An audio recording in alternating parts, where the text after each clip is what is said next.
கர்த்தருடைய பரிசுத்த நாமம் மகிமைப்படுவதாக. இந்த நாளிலும் இந்த காலை வேளையிலே கர்த்தர் நம்மை அவருக்குள் பலப்படுத்தும்படியாய் நமக்கு தருகிற வார்த்தை ஆதியாகமம் அதனுடைய 3வது அதிகாரம் அதனுடைய 1, 2, 3 வசனங்கள். தேவனாகிய கர்த்தர் உண்டாக்கின சகல காட்டு ஜீவன்களை பார்க்கிலும் சர்ப்பமானது தந்திரமுள்ளதாயிருந்தது. அது ஸ்திரீயை நோக்கி, நீங்கள் தோட்டத்தில் உள்ள சகல விருட்சங்களின் கனியையும் புசிக்க வேண்டாம் என்று தேவன் சொன்னது உண்டோ என்றது. ஸ்திரீ சர்ப்பத்தை பார்த்து, நாங்கள் தோட்டத்தில் உள்ள விருட்சங்களின் கனிகளை புசிக்கலாம், ஆனாலும் தோட்டத்தின் நடுவில் இருக்கிற விருட்சத்தின் கனியை குறித்து தேவன் நீங்கள் சாகாதபடிக்கு அதை புசிக்கவும் அதை தொடவும் வேண்டாம் என்று சொன்னார் என்றாள். கர்த்தருடைய பரிசுத்த நாமம் மகிமைப்படுவதாக. இந்த வசனத்தை கொண்டுதான் தேவன் தேவஜனங்களாகிய நம்மை இன்று அவருக்குள் பலப்படுத்துகிறார். நம்முடைய வாழ்க்கையிலும் இந்த உரையாடல் ஏவாளுக்கும் சர்ப்பத்திற்குள் இருக்கிற பிசாசுக்கும் இடையே நடக்கிறதை வசனங்களை கொண்டு நாம் பார்க்கிறோம். இந்த உரையாடலின் முடிவு என்னவா இருந்தது தெரியுமா? தேவனால் கொடுக்கப்பட்ட மேலான ஸ்தானத்தை ஆதாமும் ஏவாளும் இழந்து போனார்கள். தேவனுடைய சமூகத்திலிருந்து துரத்தப்பட்டார்கள். தேவன் அவர்களுக்கென கொடுத்த அந்த ஏதேன் தோட்டத்திலிருந்து தேவன் அவர்களை வெளியேற்றினார். நித்தியமாய் வாழும்படியாய் தேவன் அவர்களுக்கு கொடுத்த ஆசீர்வாதமாகிய அந்த ஜீவ விருட்சத்தின் கனியை அவர்கள் இழந்து போனார்கள். ஜீவனை இழந்து போனார்கள். கர்த்தரோடு கூட உள்ள உறவை இழந்து போனார்கள். தேவனால் அவர்களுக்கு கொடுக்கப்பட்ட எல்லா மேன்மைகளையும் அவர்கள் இழந்து போனார்கள். தேவனால் நேசிக்கப்பட்ட, தேவனால் உருவாக்கப்பட்ட ஆதாமும் ஏவாளும் இப்படிப்பட்ட மேலான தேவனால் கொடுக்கப்பட்ட ஆசீர்வாதங்களை இழந்து போகும்படியாய் இந்த உரையாடல் காணப்பட்டதேயானால், நம்முடைய வாழ்க்கையிலும் இந்த உரையாடல் நமக்கு எவ்வளவாய் ஒரு எச்சரிப்பின் சத்தமாய் தேவன் வேதத்தில் நமக்கு எழுதி கொடுத்திருக்கிறார்.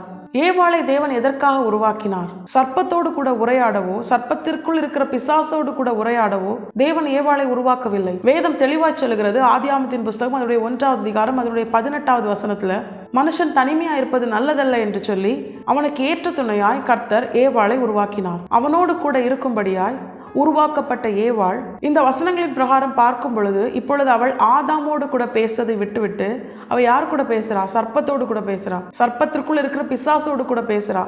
தேவன் தனக்கென நியமித்த அந்த கிரியைகளை, தேவன் தனக்கென நியமித்த அவருடைய சித்தத்தை நிறைவேற்றாமல் அவள் தன்னுடைய இஷ்டப்படி சில காரியங்களை செய்கிறதுனால அதன் முடிவாகத்தான் தேவன் அவர்களுக்கு கொடுத்த அந்த மேலான சகல ஆசீர்வாதங்களை அவர்கள் இழந்து போனார்கள். முடிவிலே அவர்கள் மரணத்திற்குரியவர்களாய் மாறிவிட்டார்கள். தேவஜனங்களாகிய நமக்கும் இது ஒரு எச்சரிப்பின் சத்தமாகத்தான் இந்த காலை வேளையிலே கர்த்தர் நம்மோடு கூட பேசுகிறார். நம்முடைய வாழ்க்கையிலும் நானும் நீங்களும் ரட்சிக்கப்பட்டவர்களாய் இயேசு கிறிஸ்து என்கிற ஒரே மணவாளனுக்கு நியமிக்கப்பட்ட மணவாட்டி சபையாக கர்த்தரால் உருவாக்கப்பட்டு கொண்டிருக்கிறோம்.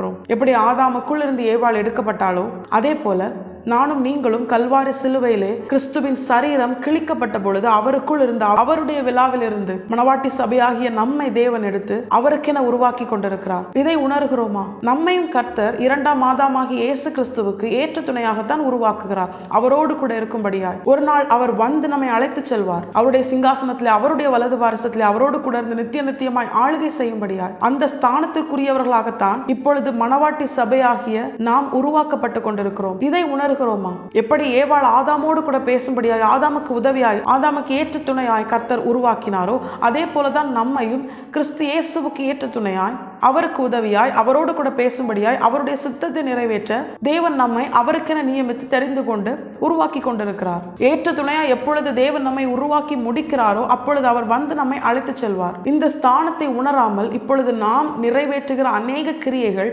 நம்முடைய சுயத்தின் நிமித்தம் நாம் நிறைவேற்றுறதுனால தான் ஏவாளை போல நாமும் அநேக நேரங்கள்ல பிசாசின் தந்திரங்கள்ல விழுந்து போகிறோம். தனக்கென தேவன் நியமித்த அந்த கிரியை வெளிப்படுத்தாமல் அந்த ஒரு கான்வர்சேஷன் நிமித்தம் என்ன பண்ணப்பட்டா? எல்லா மேன்மை இழந்து போயிட்டா. நம்முடைய வாழ்க்கையில் அப்படித்தான். தேவ சித்தத்தை நிறைவேற்றாமல் நாம் செய்கிற ஒரு சாதாரண காரியம் கூட நம்முடைய வாழ்க்கையில தேவன் நமக்கு நியமித்த மேலான ஆசீர்வாதங்களை இழந்து போகும்படியான அந்த மோசமான நிலைக்கு நம்மை தள்ள அதிகமாய் பிசாசானவன் கிரியை செய்கிறான். தேவனுடைய சித்தம் என்ன? எப்பொழுதும் நாம் இயேசு கிறிஸ்துவோடு இணைந்து இருக்கிற அப்படிப்பட்ட ஒரு வாழ்க்கை வாழ்கிறது தான் தேவனுடைய சித்தம். ஏற்ற துணையாய் அவரோடு கூட இணைந்து வாழ்கிற வாழ்க்கை. ஆண்டவராக இயேசு கிறிஸ்துவும் அதுதான் வாக்கு பண்றாரு. உலகத்தின் முடிவு பரியந்தம் சகல நாட்களிலும் நான் உங்களோடு கூட இருப்பேன். அவர் உண்மையுள்ள தேவன். அவர் சொன்ன வார்த்தையின் பிரகாரம் அவர் நம்மோடு கூட இருக்கிறார். ஆனா நம்முடைய வாழ்க்கையில நாம் அவரோடு கூட இருக்கும்படியாய், அவரோடு கூட பேசும்படியாய், அவருடைய சித்தத்தை சித்தத்தை நிறைவேற்றும்படியாய் அவருக்கு ஏற்ற துணையாய் பரிசுத்த ஆவியானவரால் உருவாக்கப்பட நாம் நம்மை முழுமையாய் முழு இருதயத்தோடு அர்ப்பணிக்கிறோமா?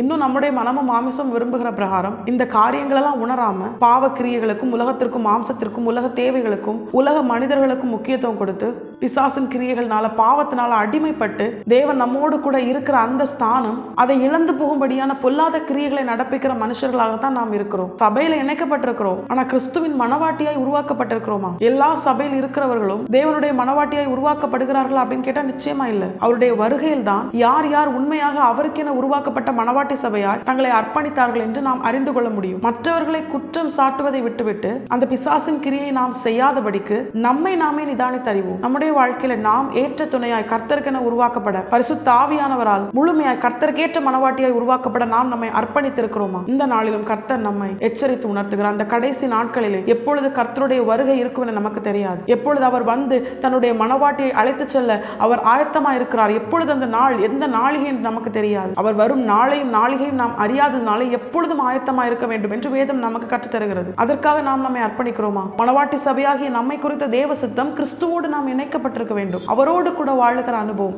அவரோடு கூட பேசுகிற அனுபவம். இந்த அனுபவம் யாருக்கு கிடைக்கும் தெரியுமா? பாவத்திலிருந்து தங்களை தூரப்படுத்தி எப்பொழுதும் கர்த்தரோடு கூட இணைந்து வாழ தங்களை அர்ப்பணிக்கிறவர்களுக்கு தான், பரிசுத்தத்திற்கு முக்கியத்துவம் கொடுக்கிறவர்களுக்கு தான் இப்படிப்பட்ட ஒரு அனுபவம் வாழ்க்கையும் அவங்களுக்கு தான் கிடைக்கும். நம்முடைய வாழ்க்கையிலும் இந்த நாளிலும் கர்த்தர் நம்மை ஒரு விசை கூட எச்சரித்து உணர்த்துகிறார். தேவஜனங்களாகிய நாம் கர்த்தருக்கு முக்கியத்துவம் கொடுப்போம். ஏவாளை போல தேவன் தனக்கு நியமித்த அந்த ஸ்தானத்தை, அந்த கிரியையை விட்டு விலகி அவள் செய்த ஒரு உரையாடல் அவளுக்கு தேவன் கொடுத்த எல்லா மேன்மையும் இழந்து போகும்படியான ஒரு மோசமான நிலையில் அவளை தள்ளினது போல நம்முடைய வாழ்க்கையிலும் அற்பமான உலக காரியங்களுக்காகவும் இம்மைக்குரிய சிற்றின்பங்களுக்காகவும் நாம் செயல்படுகிற ஒவ்வொரு காரியங்களும், தேவனை விட்டு விலகி நாம் இடம் கொடுக்கிற ஒவ்வொரு காரியங்களும், நமக்கென தேவன் நியமித்த அந்த கிரியைகளை வெளிப்படுத்தாமல் நாம் செய்கிற சில காரியங்கள் தேவன் நமக்கு நியமித்த அந்த மேலான ஆசீர்வாதங்களை விட்டு நம்மை பிரிக்குமே. ஆனால் அந்த காரியங்களை இந்த நாளிலும் கண்டறிந்து நம்மை விட்டு தூரப்படுத்த நாம் நம்மை முழுமையாக கர்த்தருடைய கரத்தில் அர்ப்பணிப்போம். இம்மைக்குரிய காரியத்திற்காக தேவன் நம்மிடத்தில் அன்பு கூர்ந்து நமக்காக தம்முடைய ஜீவனை தந்து இன்றும் நமக்காக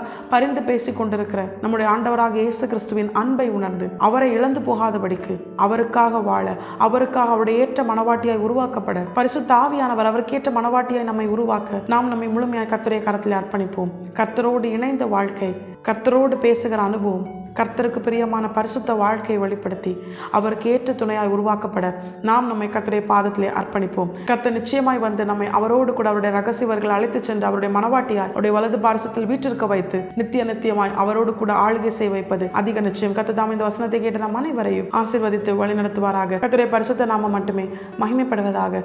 மாரநாதா, இயேசு வருகிறார். ஆயத்தமாகவும் பிறரை ஆயத்தப்படுத்துவோம். ஆமென்.